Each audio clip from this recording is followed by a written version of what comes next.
살면서 우리 마음을 가장 힘들게 하는 감정, 여러 가지가 있겠지만 섭섭함 만한 게 또 있을까요?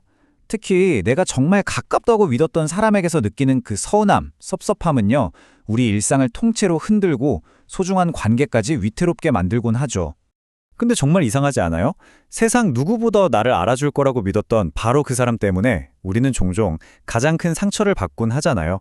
오늘 우리가 떠날 여정은 바로 이 질문에 대한 답을 찾아가는 과정입니다. 자, 한번 깊이 들어가 볼까요?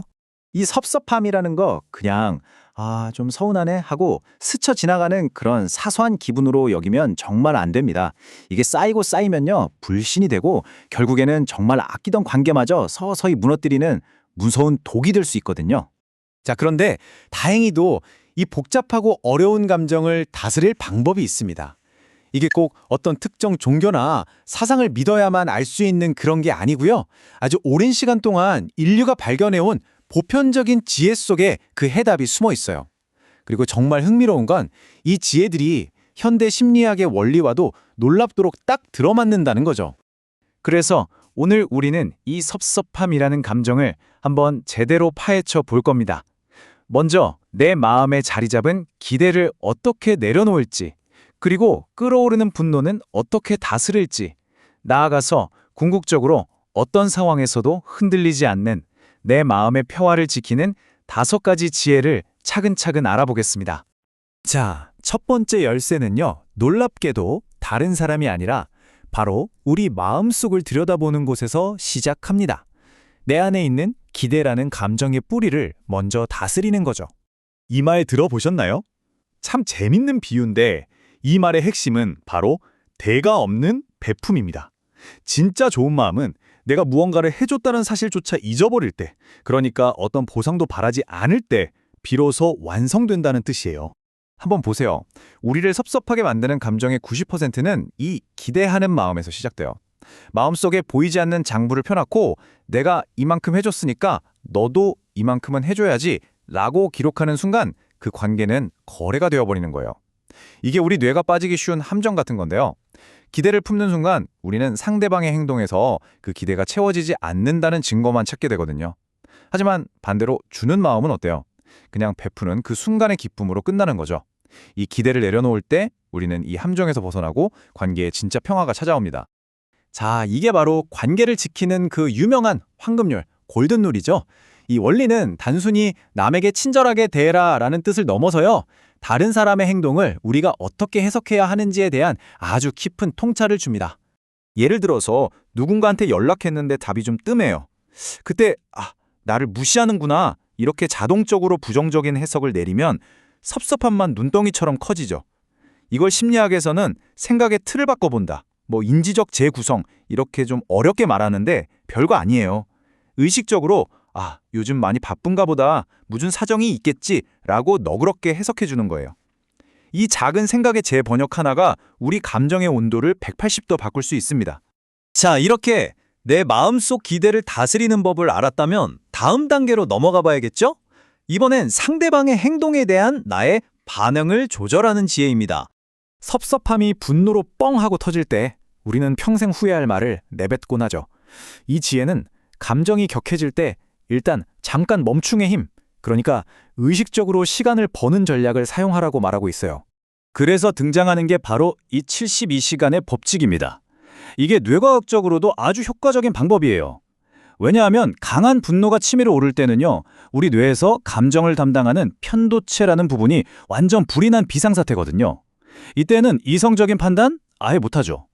하지만 딱 72시간 정도 사흘만 침묵하면서 시간을 벌면 이성적인 생각을 담당하는 전두엽이 다시 제 기능을 찾게 됩니다. 그러니까 이 침묵은 회피가 아니에요.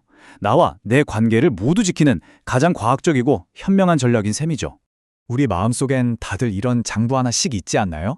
과거에 들었던 서운했던 말, 상대가 잊어버린 약속 같은 것들이 아주 빼곡하게 적혀 있죠.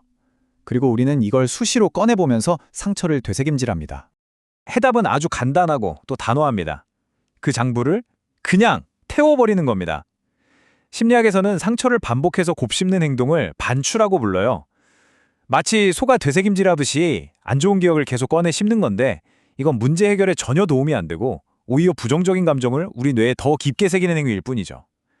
장부를 태운다는 건 바로 이 고통스러운 반추의 고리를 내 손으로 끊어내는 결단인 겁니다. 이 오래된 가르침이 바로 그 핵심을 정확히 짚어줍니다. 진정한 관계의 회복은 잘못을 하나하나 기억하고 따지는 데서 시작되는 게 아니라 기꺼이 덮어주는 데서 시작된다는 거죠. 그 마음의 장부를 태워버릴 때 비로소 우리는 과거의 상처가 아니라 지금 이 순간의 고마운 점들을 다시 볼 수 있게 됩니다. 자, 마지막으로 어쩌면 가장 중요한 단계입니다. 외부의 어떤 자극에도 흔들리지 않도록 내 마음을 지키는 단단한 심리적 요새를 만드는 법이죠. 한번 생각해 보세요. 내 기분과 자존감이라는 이 소중한 연료통을 다른 사람의 말이나 행동에 연결해 두는 것만큼 위험한 일이 또 있을까요? 그 사람이 무심코 밸브를 잠가버리면 내 삶 전체가 멈춰버릴 수도 있으니까요. 이건 내 감정의 주도권을 그냥 다른 사람에게 넘겨주는 것과 똑같습니다. 핵심은 바로 주도권을 내가 갖는 거예요.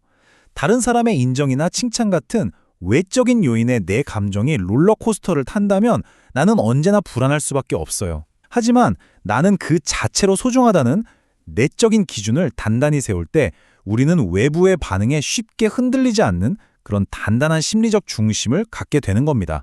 이게 절대 이기적인 태도가 아니에요. 오히려 정반대죠. 내가 나 자신을 온전히 사랑하고 존중할 때, 즉 내 마음의 연료통을 내 스스로 채울 수 있을 때 다른 사람에게 과도하게 기대거나 집착하지 않게 되거든요. 바로 그때 비로소 건강하고 성숙한 관계를 맺을 수 있는 힘이 생깁니다. 자, 그럼 이 모든 지혜들이 결국 우리를 어디로 데려갈까요? 네, 바로 진정한 평안입니다. 우리가 진짜 추구해야 할 평안은요, 말싸움에서 이기거나 거봐, 내가 옳았지? 하고 증명하는 데 있는 게 아닙니다.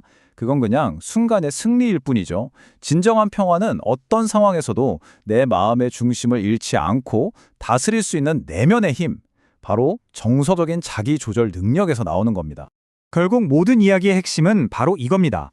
섭섭함이라는 감정의 파도에 휩쓸리지 않고 내 마음을 온전히 지켜내는 것.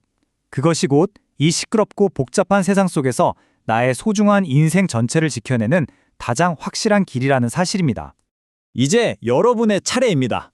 오늘 하루 여러분의 마음을 무겁게 짓누르는 그 기대, 그 억울함의 기록을 내려놓는 작은 실천을 해보는 건 어떨까요? 당신의 평안을 위해서 오늘 그 마음의 장부에서 무엇을 가장 먼저 태워버리시겠습니까?